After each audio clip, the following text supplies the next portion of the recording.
Assalamualaikum warahmatullahi wabarakatuh. Innal hamdalillah nahmadu wa nasta'inu wa nastaghfiruh wa na'udzu billahi min syururi anfusina wa min sayyiati a'malina. May yahdihillahu fala mudilla lahu wa may yudlil fala hadiyalah. Asyhadu an la ilaha illallah wahdahu la syarika lah wa asyhadu anna Muhammadan 'abduhu wa rasuluhu la nabiyya wa la rasula ba'da amma ba'd. Teman-teman yang dirahmati oleh Allah Subhanahu wa taala, alhamdulillah di pertemuan kali ini di sesi yang ke sekian kalinya untuk live tanya jawab bersama Satidah di sekolah ANB kelas Muamalah. Dan pada malam hari ini kita akan bersama oleh Ustadz Ami Nurbait dan alhamdulillah beliau sudah berada di tengah-tengah kita. Sebagaimana yang sudah kita umumkan atau yang kita beritahukan sebelum-sebelumnya, bahwasanya nanti pertanyaan akan kita pilih di peserta yang resen di awal, yang paling pertama kita urutkan. Kemudian setelah itu kita akan mencari pertanyaan yang urgent seperti itu di chat. Nanti silakan teman-teman untuk mengirimkan pertanyaan di chat, nanti kita akan bacakan, akan kita pilih pertanyaan yang terbaik. Baik, kita akan menyapa langsung Ustadz Ami Nurbait. Assalamualaikum Ustadz.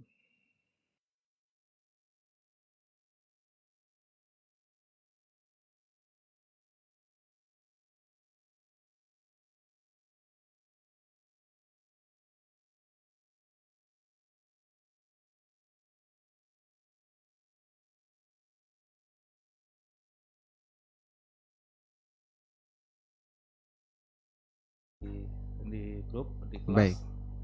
Ada sesi libur sekian hari untuk di Idul Adha. Baik.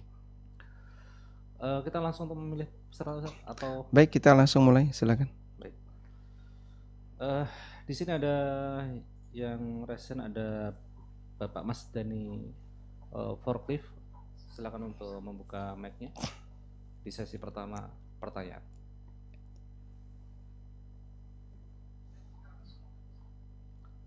Silakan Mas Dani untuk membuka mic-nya. Ya, assalamualaikum Ustadz. Waalaikumsalam warahmatullahi wabarakatuh. Semoga Ustadz diberikan kesehatan dan senantiasa dilindungi oleh Allah Subhanahu wa taala. Amin walakum bimithlin. Ustadz, mohon maaf sebelumnya saya ingin bertanya terkait koperasi syariah. Pertama, saya sedang menjalankan diberi amanah untuk menjalankan koperasi syariah, yang dimana koperasi tersebut insya Allah kalau untuk simpan pinjam, kalau untuk pinjaman akad pinjam itu insya Allah tidak ada markup dan insya Allah sesuai syariah. Dan koperasi juga ada beberapa usaha, yaitu kredit barang, produk digital seperti jualan pulsa karena kita sistemnya online, terus pinjaman modal, sistem bagi hasil, dan market digital seperti marketplace gitu. Pertanyaan saya Ustadz, di mana koperasi ini saya ingin sistemnya itu yaitu sebelumnya Ustadz, untuk iuran bulanannya itu langsung dari auto debit gaji, karena koperasi ini berada di dalam sebuah pabrik kayak gitu Ustadz. Nah itu iuran bulanannya itu dari gaji langsung auto debit payroll. Nah pertanyaan saya, di dalam koperasi kita itu modal dari anggota iuran yang tadi akadnya kerjasama usaha.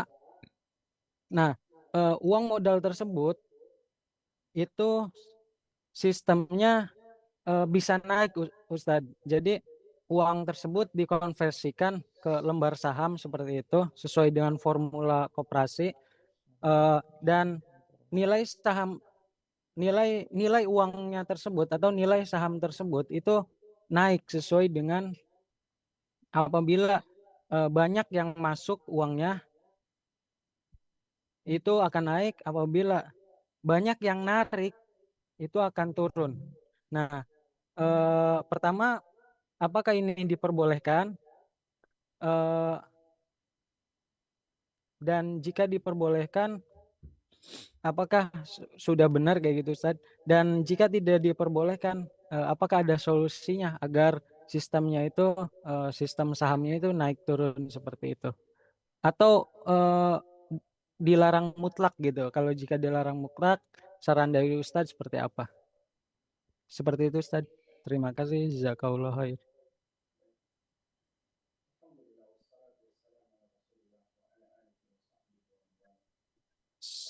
Suaranya nggak kedengar ya, suara Ustaz.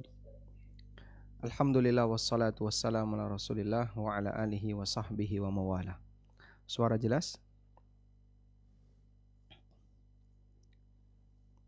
Suara bisa ditangkap suara saya? Jelas ya? Coba dikasih respon. Jelas, Ustaz. Alhamdulillah. Jelas. Alhamdulillah. Baik, sederhananya kalau kita lihat koperasi, di sini kan ada sejumlah anggota yang mengumpulkan dana ya, pada koperasi tersebut. Lalu dana itu bisa digunakan untuk unit sosial, sebagaimana juga bisa digunakan untuk unit bisnis.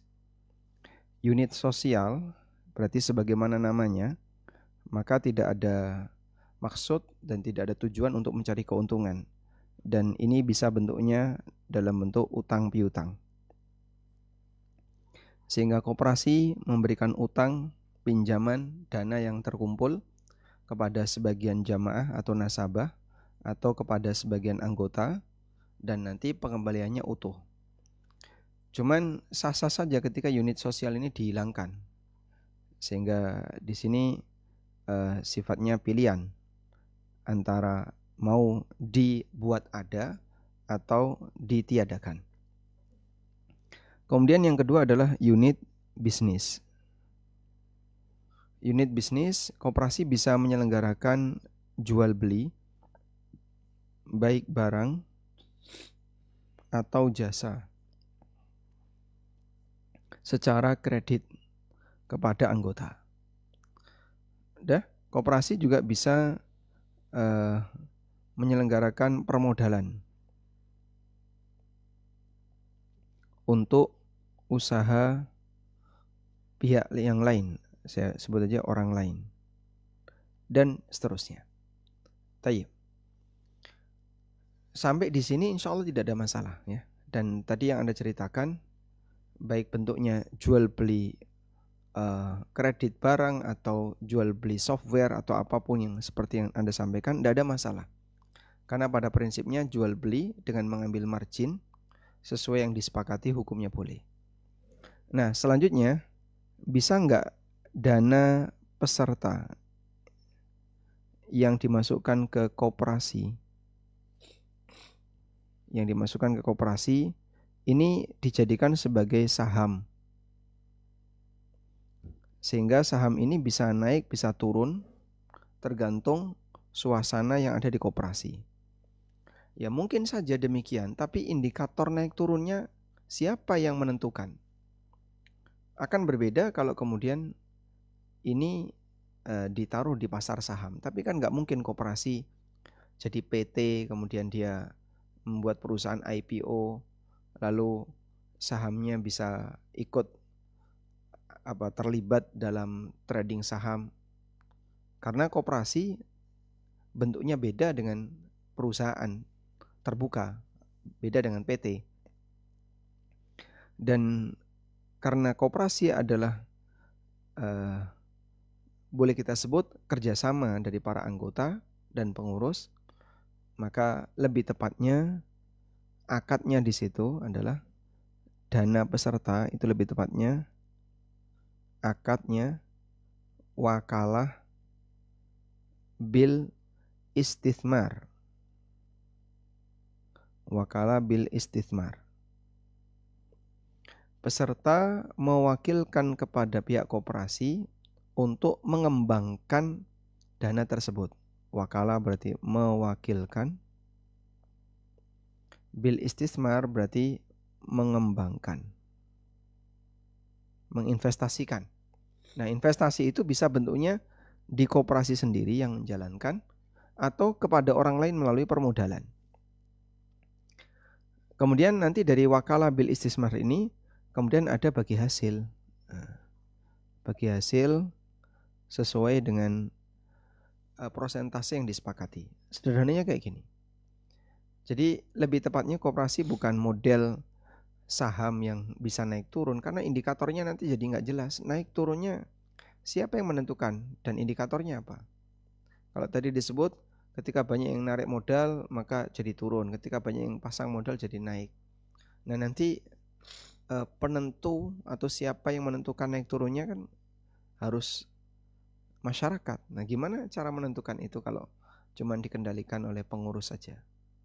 Begitu. Jadi nanti nggak bisa modal hari ini sekian, harga saham hari ini sekian, harga saham hari ini sekian. Yang menentukan sekian-sekian itu siapa? Karena ini kan belum terbukti di pasar bebas. Wallahu alam. Baik, cukup selanjutnya. Baik, di sini ada pertanyaan dari Ibu Rara terkait dengan just tip Ustaz. Assalamualaikum warahmatullahi wabarakatuh. Waalaikumsalam warahmatullahi wabarakatuh. Izin bertanya, jika sebuah produsen dia membuka PO untuk setiap baju yang akan dia produksi dan bisa dipesan secara langsung ke produsen atau via just tipper. Kemudian jika kita PO melalui just tipper, maka kita diharuskan membayar DP atau dicicil sampai barang jadi dan kita harus melunasi sebelum pengiriman barang. Pada kasus ini kita dapat dipastikan mendapatkan barang yang kita pesan karena just tip seperti menjadi wakil kita untuk memesankan ke pihak produsen. Pertanyaan, apakah akad seperti ini diperbolehkan dan termasuk transaksi bil kali? Jazakumullah khairan. Baik, mungkin dalam hal ini adalah penentunya ada di just tipper. Kalau produsen nggak ada masalah. Ada dua kemungkinan di situ. Akad yang pertama adalah produsen melakukan akad dengan just tipper. Begini. Sehingga just tipper posisinya sebagai penjual satu. Lalu setelah itu just tipper melakukan akad dengan konsumen. Nah, maka di posisi ini konsumen menjadi pembeli. Baik, pembeli dua. Karena pembeli satunya adalah just tipper.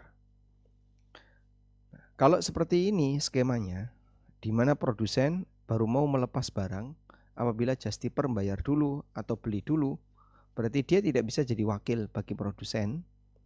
Maka di posisi ini just tipper harus punya barang dan sudah menerima barang itu. Nah, ada skema yang kedua. Untuk skema yang kedua, di sini ada produsen, di sini ada konsumen. Nah, kemudian just tipper sebagai wakil. Just tipper di sini posisinya sebagai wakil. Wakil konsumen. Ketika just tipper sebagai wakil konsumen, berarti nanti just tipper akan diberi fee oleh konsumen sesuai kesepakatan. Lalu just tipper melakukan akad dengan produsen.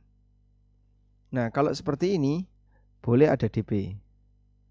Boleh ada DP dari konsumen ke just tipper. Sedangkan yang skema 1 ini tidak boleh konsumen ngasih DP ke just tipper sebelum ada barang. Tidak boleh, karena nanti kalau dia ngasih DP jadinya kali bil kali. Dan mungkin Anda bisa bawa ke posisi just tipper sebagai wakil bagi konsumen. Dan ciri wakil adalah bahwasanya just tipper ini akan menjelaskan sesuai dengan kondisi real. Dia nggak mengambil margin, tapi dia sampaikan apa adanya, kemudian nanti dia dapat fee sesuai kesepakatan. Wallahu a'lam. Kita beralih di Resen Ustaz. Ada Ibu Susilawati Palembang. Silakan untuk membuka mic-nya.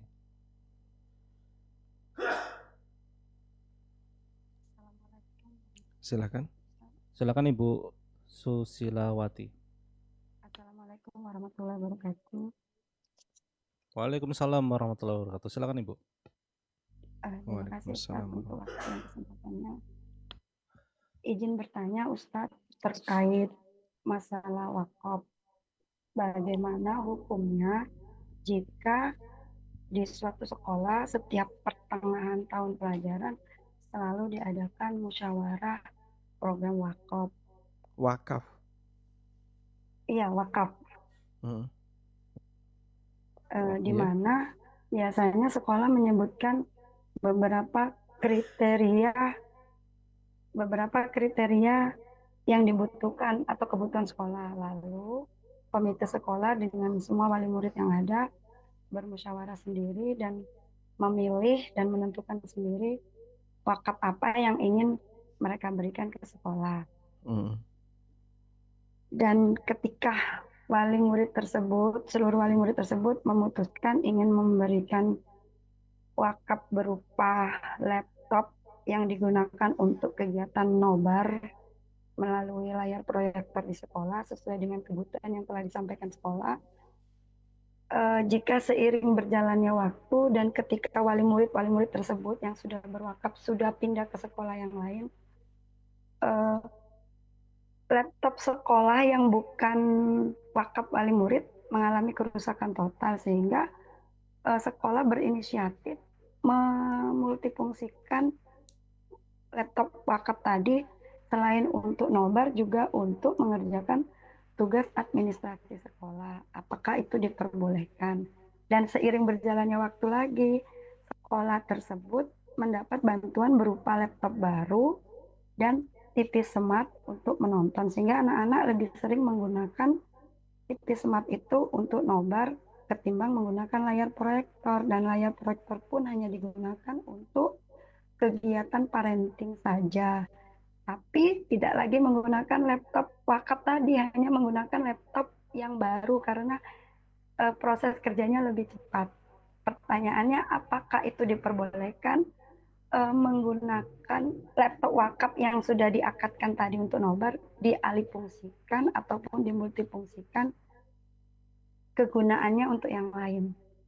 Demikian Ustadz, mohon pencerahannya. Terima kasih. Wassalamualaikum warahmatullahi wabarakatuh. Waalaikumsalam warahmatullahi wabarakatuh.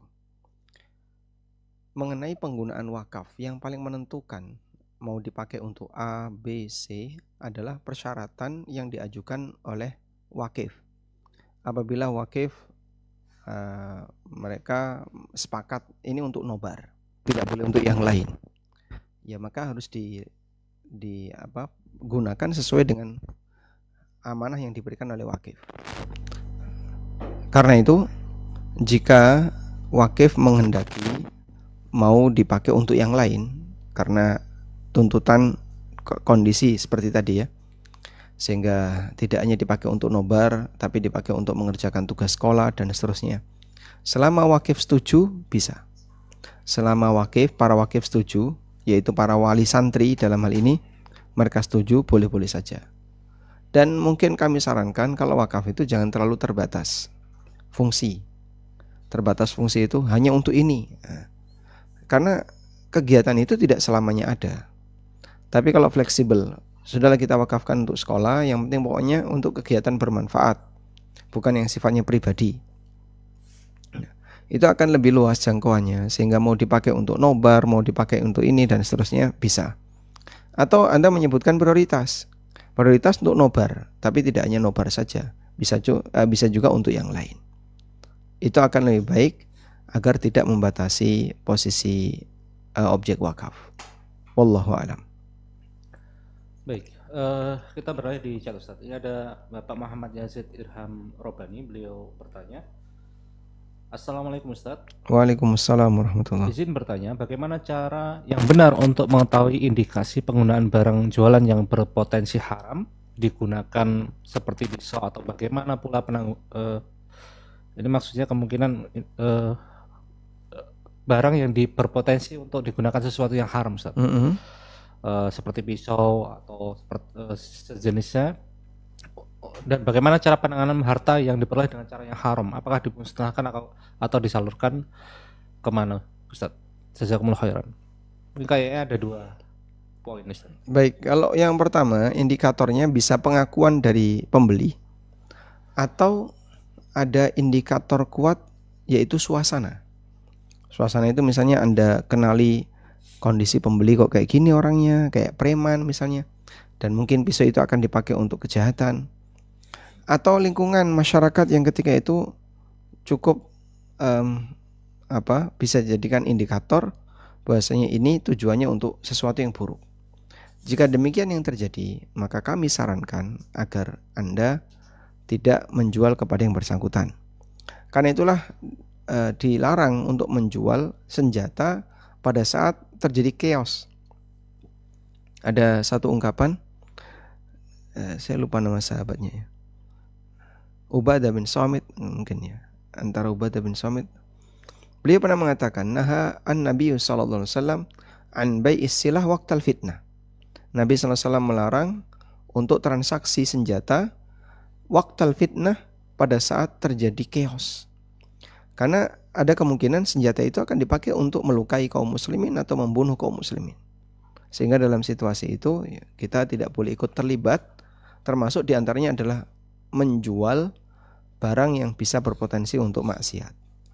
Tapi kalau yang bersangkutan orang yang baik-baik saja dalam situasi normal dan seterusnya, dan kita tidak tahu apa tujuan dia, ya hukum asalnya kita tidak perlu untuk mencari tahu. Wallahu a'lam. Ini yang marak biasanya, Ustaz, anak-anak muda yang biasanya ke apotek beli obat tertentu, Ustaz. Beli obat tertentu dipakai untuk biar seperti mabuk atau itu biasanya di apotek seperti itu. Ya kalau misalnya ada indikator itu akan disalahgunakan. Kayak dulu itu ada namanya dextromethorphan ya. Itu obat batuk. Tapi konon katanya, jadi informasi dari beberapa teman farmasi, obat itu sudah tidak boleh lagi beredar dalam bentuk generik dextro karena ternyata disalahgunakan untuk dioplos. Jadi dia nanti, ini kan obat ini sangat bisa bikin orang tidur, ngantuk.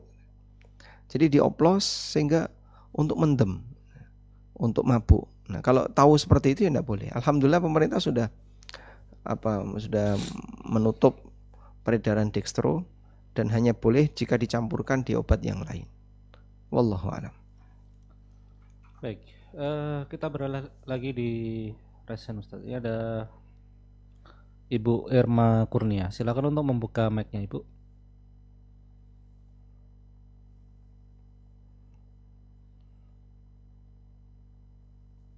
Silakan, Ibu. Ya, baik. Assalamualaikum warahmatullahi wabarakatuh. Waalaikumsalam warahmatullahi wabarakatuh. Izin bertanya, Ustadz, ada 2 pertanyaan yang berbeda. Yang pertama, saya seorang pegawai di salah satu instansi pemerintah.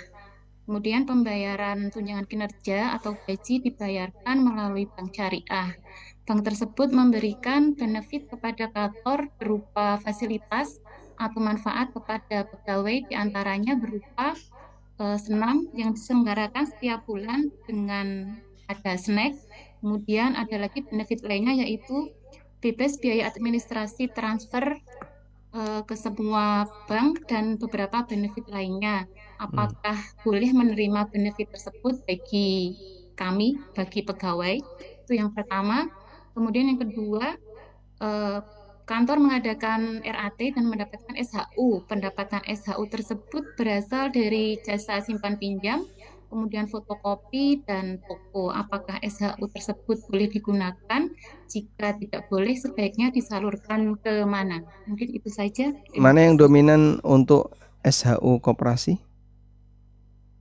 Kalau Penghasilan yang tadi saya dominan? lihat, kalau saya lihat dari simpan pinjam itu 78, kemudian ada pendapatan dari Wasserda itu 88, dan kemudian dari fotokopi sekitar 21 juta. Kalau Berarti yang dominan simpan pinjam? Simpan pinjam 78. Baik, bisa diikuti ini ya.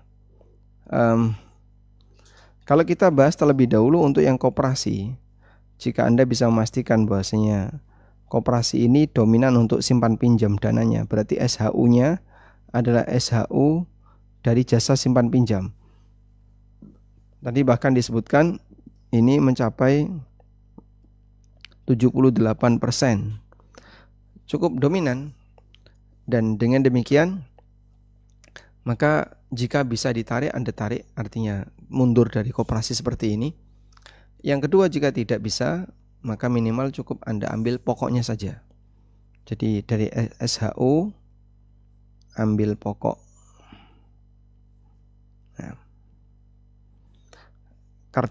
karena kita tidak boleh ngambil lebih dari nilai pokok, sehingga disitulah kita hanya boleh mengambil uang kita saja. Kemudian untuk gaji ASN yang tadi Anda sebutkan ditransfer di sebuah bank syariah. Lalu bank syariah ini ngasih fasilitas.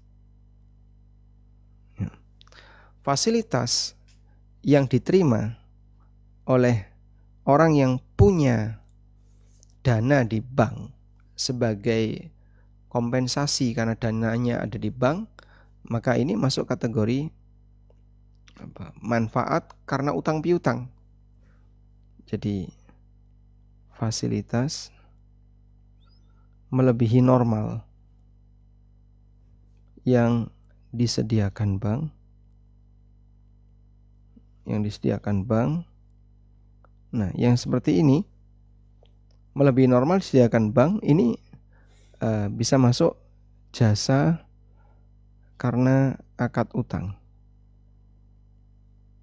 Nah, dan jasa karena akad utang hukumnya tidak diperkenankan. Karena ketika kita punya piutang di hadapan orang lain, mau dikasih uang, mau dikasih jasa gratis, hukumnya nggak boleh. Wallahu alam.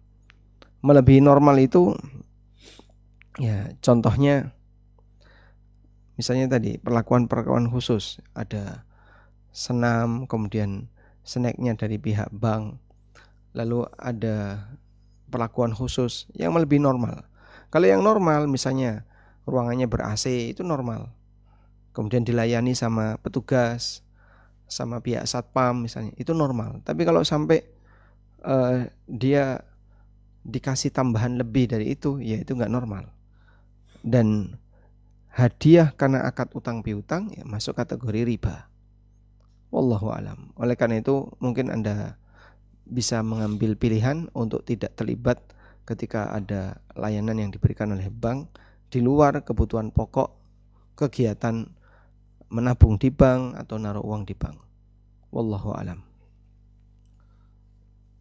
Kita beralih pertanyaan di chat, Ustaz. Terkait Ibu Safira yang bertanya menjual barang berbeda harga, baik di offline atau di marketplace, ini bisa disimak di live di sesi kemarin dengan pertanyaan yang hampir mirip yang dijawab oleh Ustadz, bisa disimak di live sebelumnya. Baik, di sini ada Ibu Agustina Kadaristiana. Beliau bertanya terkait dengan jual beli, terkait dengan kurban, Ustadz. Beliau bertanya, Assalamualaikum Ustadz. Waalaikumsalam warahmatullahi. Izin tanya, apa betul skema tebar kurban termasuk horor? Misal kurban ke Palestina atau ke pelosok, karena kita tidak lihat langsung barangnya. Jadi hanya brosur aja, Ustaz. Taib. Jadi misalnya tebar kurban ke Palestina, harga sekian itu seharusnya beli kambing dulu kan, dan beli kambing dulu berarti harus ada foto kambingnya dan seterusnya. Ya walaupun foto itu menyusul di belakang, jadi dibawa dulu uangnya ke Palestina, kemudian belanja, mungkin dia belanja di Mesir atau belanja di Yordan atau belanja di Syam atau belanja di Suriah untuk nanti dibawa ke Palestina. Nah sehingga difoto, ini punya ibu, ini punya si A, ini punya si B. Itu yang lebih tepat. Kalau nggak ada itu Pak, kalau nggak ada itu ya jadinya apa ya, barangnya belum ada tapi ditransaksikan.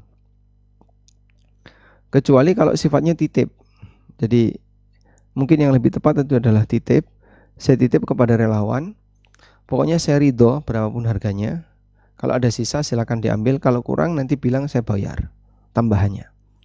Nah, kalau modelnya titip seperti ini, maka nanti relawan tadi berhak untuk mencarikan hewan sesuai yang dia inginkan, ya, karena dia menjadi wakil bagi para konsumennya atau bagi para orang yang mau berkorban. Wallahu alam.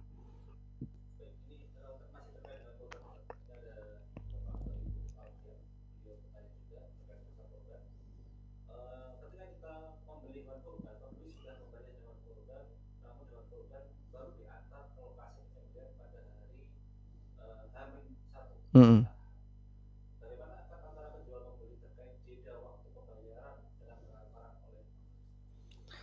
Ada dua kemungkinan di situ ya. Pertama, ada akad merawat dan ini diinkludkan dengan harga barang. Ya sah-sah saja.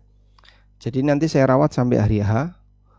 Kita misalnya beli di tanggal 1 Dzulqa'dah, berarti kan masih 1 bulan ya. Kemudian kita bayar dan nanti akan dirawat selama 1 bulan. Yang kedua, kita memang beli untuk diantar hari H. Artinya penjual sudah menyediakan jasa untuk dirawat, dijaga sampai hari H. Dan berapapun harganya ya sesuai kesepakatan.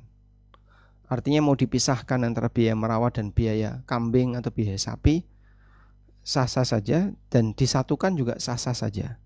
Karena dalam hal ini sudah cukup jelas ya. Harga saat hari H tentu lebih mahal daripada harga jauh sebelum hari H. Sehingga dalam hal ini merawat tadi bisa include sebagai harga barang atau dipisahkan dengan biaya tertentu sesuai kesepakatan. Wallahu a'lam. Kita beralih di resen. Di sini ada Bapak Muammar Sahidan. Silakan untuk membuka mic-nya. Assalamualaikum warahmatullahi wabarakatuh. Waalaikumsalam warahmatullahi wabarakatuh. Iya, izin bertanya Ustadz. Jadi saya mengambil rumah sistem KPR syariah. Apakah boleh dijual lagi seperti take over gitu Ustadz? Apa hukumnya? Lalu pertanyaan kedua, jadi saya ada jualan online di salah satu platform. Lalu kadang kita menyiapkannya agak lambat, jadi kita agak nggak enak sama driver. Jadi kadang kita lebihkan kasih tip gitu Ustaz. Apakah hal itu diperbolehkan? Driver yang dimaksud driver apa? Driver ojol ya. Siap. Kan ngambil makan ke kita yang punya resto. Karena kadang terlambat, jadi kita kasihan menunggu kan. Jadi kita kasih tip gitu untuk drivernya. Baik. Tapi untuk yang kedua yang kami pahami tidak masalah karena driver itu bukan karyawan dari pemilik ojek online. Sehingga ngasih tips ke driver ya berarti kita ngasih tips ke pihak yang ketiga yang dia melakukan akad kerjasama dengan pihak penyedia jasa gosen tadi ya. Apalagi kalau Gojek sendiri aplikasinya terkadang menyediakan ruang untuk ngasih tips. Sehingga silakan yang mau ngasih tips berapa silahkan. Saya menggunakan aplikasi itu kadang ditawari ngasih tips berapa. Berarti mereka sendiri juga membolehkan untuk memberikan tips kepada para driver. Wallahu alam. Yang pertama tadi apa? Yang pertama tadi bisa disebutkan lagi Bapak?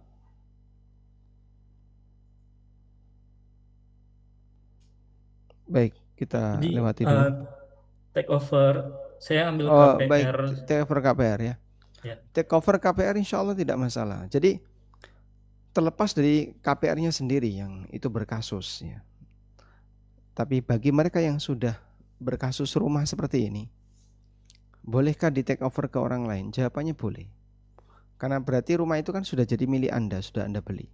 Kemudian dibeli oleh orang lain. Wallahu a'lam. Baik, kita beralih di chat Ustaz. Ini ada Bapak Ahmad Ridwan terkait dengan tips ini Ustaz. Beliau bertanya, saya berdagang makanan kadang menggunakan jasa kurir untuk mengantar makanan. Ongkir kita sebagai penjual kita talangi dahulu, kemudian pembeli membayar via transfer atau kris harga makanan plus ongkir. Nah, kadang sama pembeli dibayarnya lebih, Ustaz. Nah, apakah kelebihan ini termasuk riba, Ustaz? Apakah kelebihan ini termasuk riba? Iya. Yang saya pahami bukan riba. Ribanya ada di sisi mana? Karena tidak ada akad utang piutang. Tadi yang akadnya utang adalah akad utang piutang yang Jasa terjadi apa? kurirnya ditalangi dulu. Ditalangi oleh kurir. Iya. Untuk pembelian makanan. Iya. Dan yang ngasih lebih siapa? Pembelinya. Pembeli. Ketika ada akad utang piutang, orang membayar dengan adanya kelebihan boleh, asal tidak disepakati di depan atau tidak ada permintaan dari pihak yang memberi utang.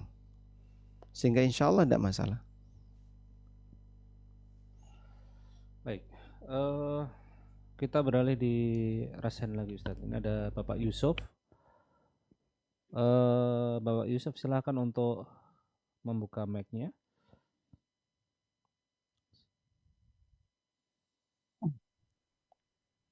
Assalamualaikum, Ustadz. Waalaikumsalam warahmatullahi wabarakatuh. Izin bertanya, Ustadz. Saya ingin bertanya masalah koperasi. Di sini saya sebagai pengurus yang menjual bahan sembako. Ya, jadi seorang anggota koperasi jika membeli sembako itu, jadi saya baru dibelikan saat sudah ada PO gitu, Ustadz. Nah, sembako itu saya beli dari toko, lalu kemudian di markup, kemudian dijual lagi ke anggota yang pesan itu, Ustadz. Dan keuntungannya saya ambil. Itu bagaimana, Ustadz? Terima kasih atas jawabannya. Jadi ini Bapak PO beras yang belum ketika ada anggota yang mau pesan beras, Bapak PO dulu seperti itu? Bukan, Ustadz. Jadi jika ada pembelian, saya baru beli berasnya gitu, Ustadz. Oh iya, baik. Gimana, Ustadz, jawab hukumnya untuk keuntungan yang saya ambil setelah di markup? Baik. Untuk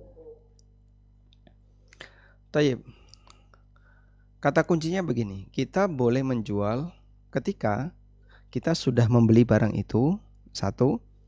Yang kedua, kita sudah menerima barang itu. Dua ini kan yang paling sering kita ulang-ulang. Karena Nabi SAW ngasih peringatan, la tabi' ma laisa indak. Jangan kau jual barang yang bukan milikmu. Kemudian Nabi SAW juga mengatakan, la tabi' hatta taqbidah. Jangan kau jual sampai kau menerimanya.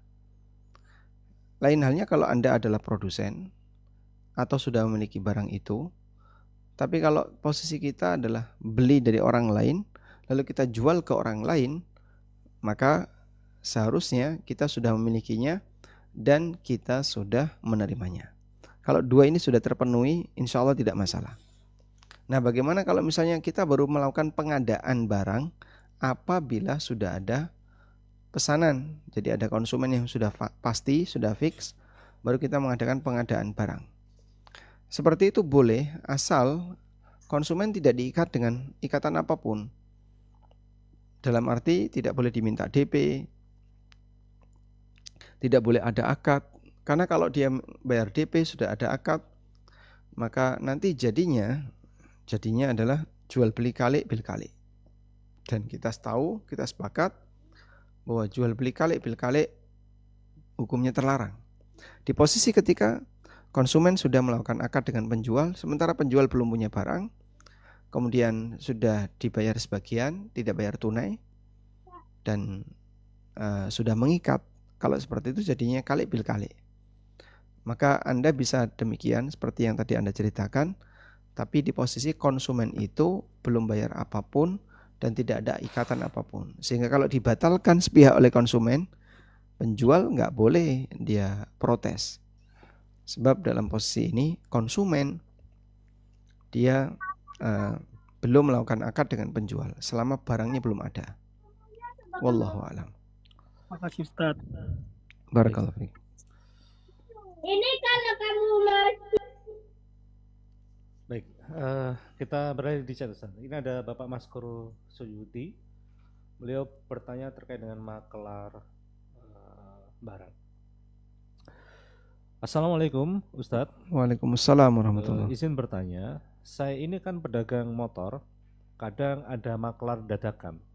Awalnya sih ngaku pembeli dan dia nawar harga motor ke saya. Tapi setelah deal, dia datang, setelah deal, ternyata dia maklar yang bawa pembeli lainnya. Dan padahal sudah deal-dealan harga sama pembeli, Ustaz.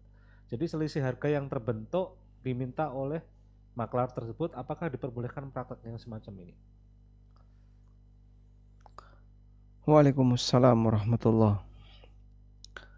Sebenarnya maklar ini bisa juga dia di posisi membeli barang tersebut kepada bapak ya sebagai pedagang motor.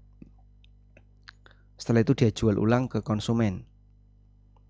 Cuman dalam posisi ini konsumennya dibawa ke tempat bapak sebagai penjual motor, kemudian oleh maklar dia ternyata ngambil margin dari situ.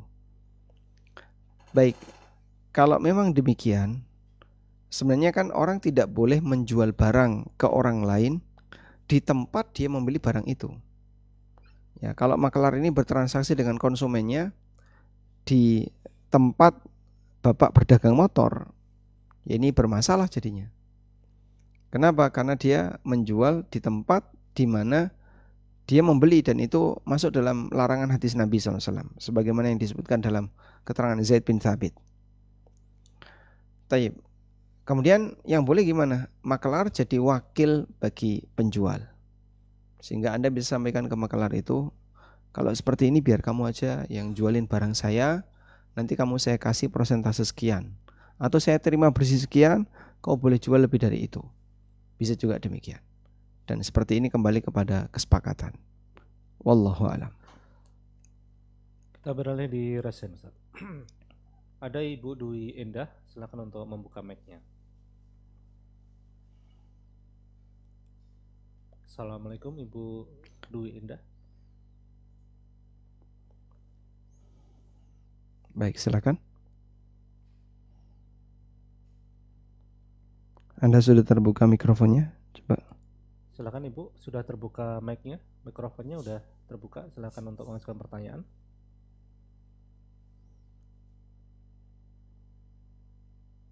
Baik, mungkin di Assalamualaikum Ustadz.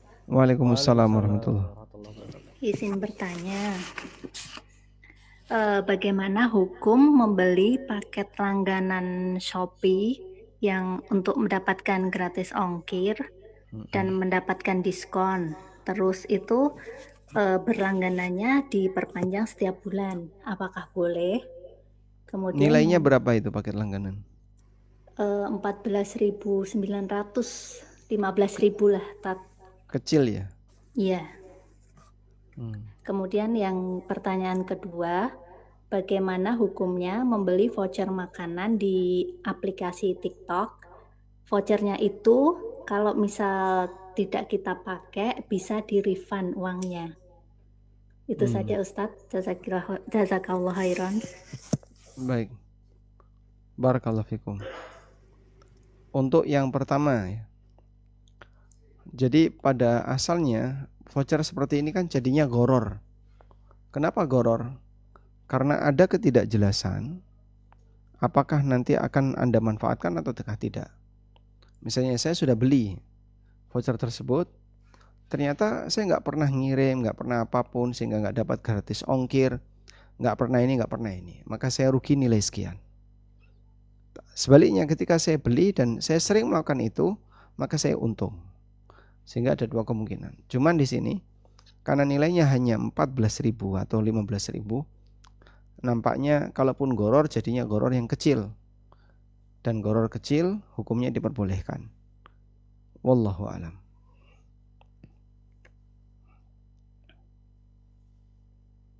Baik, cukup?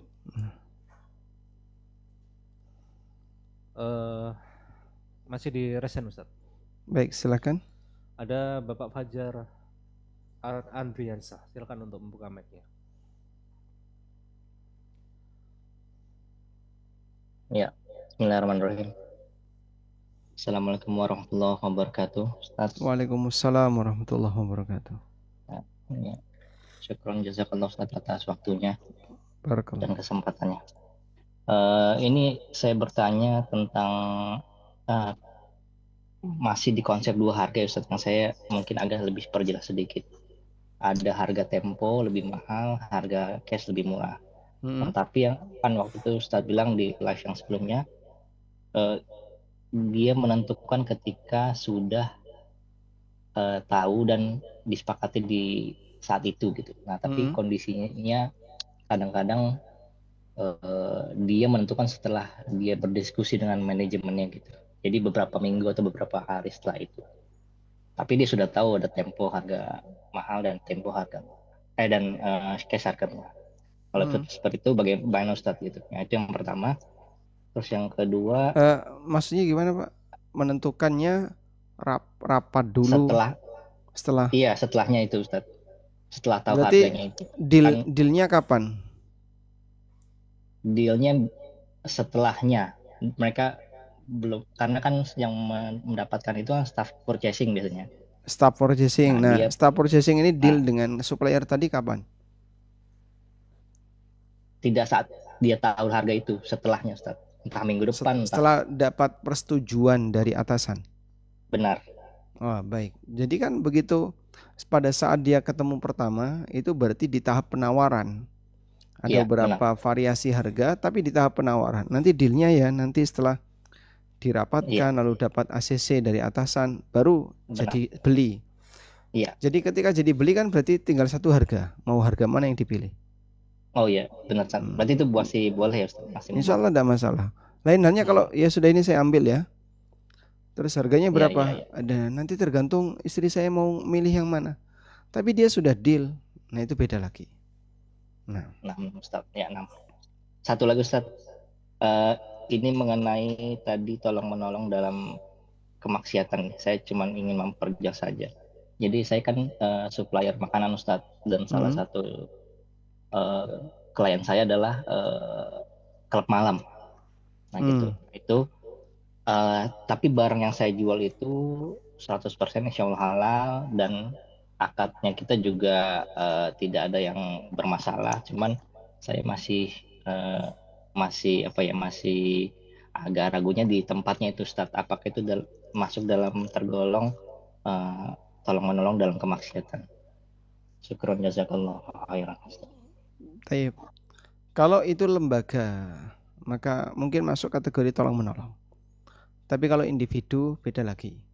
Dalam arti begini, Anda secara khusus menjadi supplier di klub malam itu untuk makanan yang dijual di sana, ya ini nggak boleh.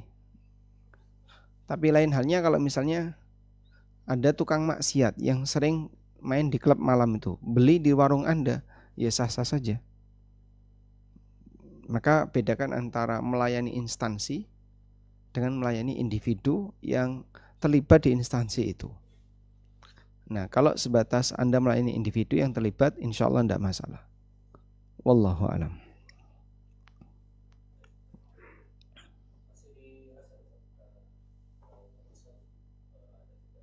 Baik, silakan.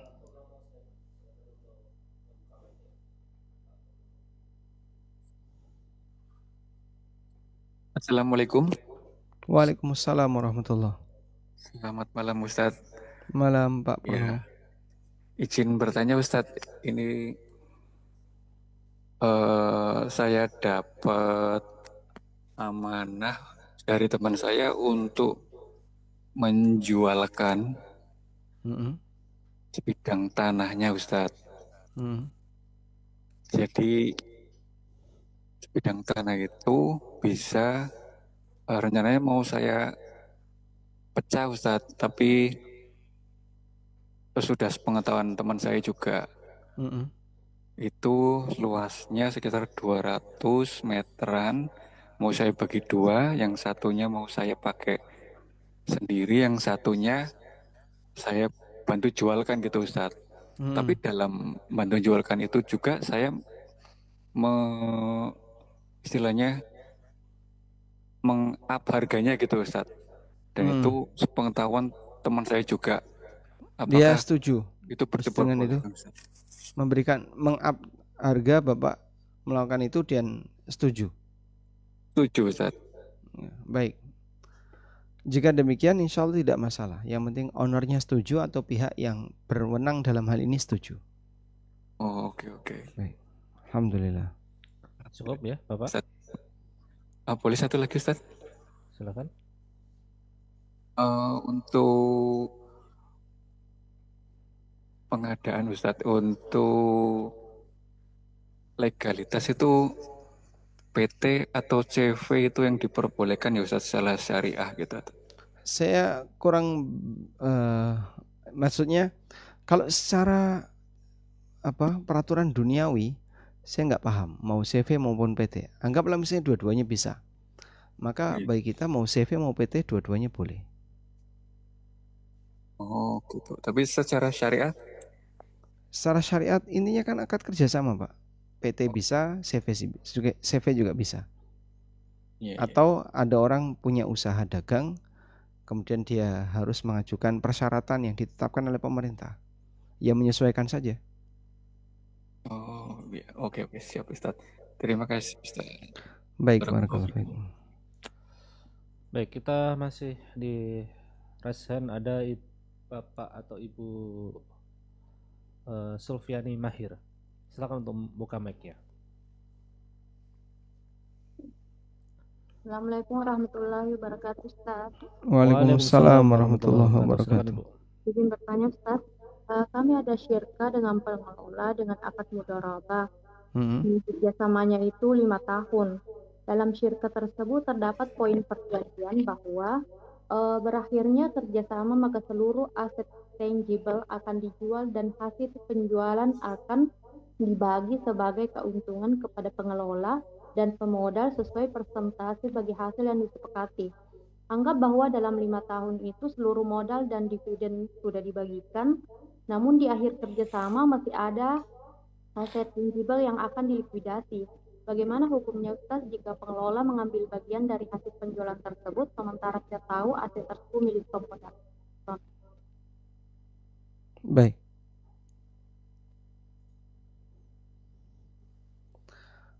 Pada prinsipnya begini, dalam akad kerjasama itu kan ada mal dan amal. Mal itu berarti modal, amal itu berarti kerja yang dilakukan oleh pengelola.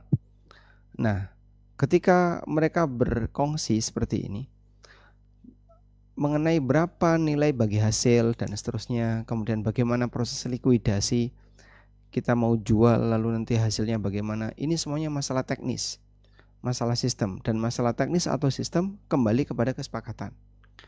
Karena apa? Syariat dalam hal ini tidak memberikan aturan baku, tapi syariat hanya menyampaikan beberapa aturan khusus dalam masalah mudharabah. Tapi seperti yang tadi Anda tanyakan, tidak ada masalah secara syar'i. Yang penting jangan sampai kemudian menyalahi kesepakatan, karena kesepakatan itu ketika dibuat maka mengikat semua pihak. Wallahu a'lam. Baik. Di sini ada pertanyaan yang bagus Ustaz di pesan. Ini ada Ibu Ria Septiana. Assalamualaikum Ustaz. Waalaikumsalam warahmatullahi. Misal kita beli perhiasan yang bahan utamanya sebenarnya tembaga Ustaz, tapi dilapisi emas, apakah tetap akadnya yadan biyadan? Acuannya kalau dalam mazhab Syafi'i adalah saat dia dibakar, apakah emasnya terpisah ataukah hilang? Kalau saat dia dibakar emasnya hilang, saking sedikitnya, maka dia dihukumi sebagaimana barang biasa. Tapi kalau emasnya saat dibakar itu hilang, emasnya saat dibakar itu menggumpal kemudian menyendiri, ya maka di situ ada transaksi jual beli emas, sehingga harus yadan biyadin. Wallahu a'lam.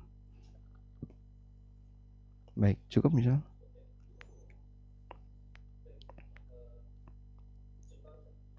Baik, mungkin demikian yang bisa kita sampaikan. Saya masih punya berapa sesi lagi? Masih ada sesi berikutnya ya. Insya Allah bagi teman-teman yang belum sempat terbacakan pertanyaannya, nanti bisa disampaikan di sesi berikutnya. Semoga bermanfaat. Wassallallahu ala nabiyyina Muhammadin wa ala alihi wa sahbihi wasallam. Wa akhiru da'wana alhamdulillahi rabbil alamin. Wassalamualaikum warahmatullahi wabarakatuh. Waalaikumsalam warahmatullahi wabarakatuh. Jazakumullah khairan Ustadz Aminul Baiz yang sudah membersamai kita. Dan kami mohon maaf untuk teman-teman yang belum berkesempatan dijawab pertanyaannya. Masih ada sesi, nanti ada Ustadz Muhammad Abu Rifai dan satu sesi dengan Ustadz Aminul Baiz insyaallah. Dan silahkan nanti manfaatkan momen ketika live untuk bertanya dengan asatidzah. Dan kami mohon maaf atas segala kekurangan yang ada. Kami tim Sekolah ANB mengucapkan jazakumullah khairan. Dan kita tutup dengan doa kafaratul majlis. Subhanakallahumma wa bihamdika asyhadu an la ilaha illa anta astaghfiruka wa atubu ilaik. Wassalamualaikum warahmatullahi wabarakatuh.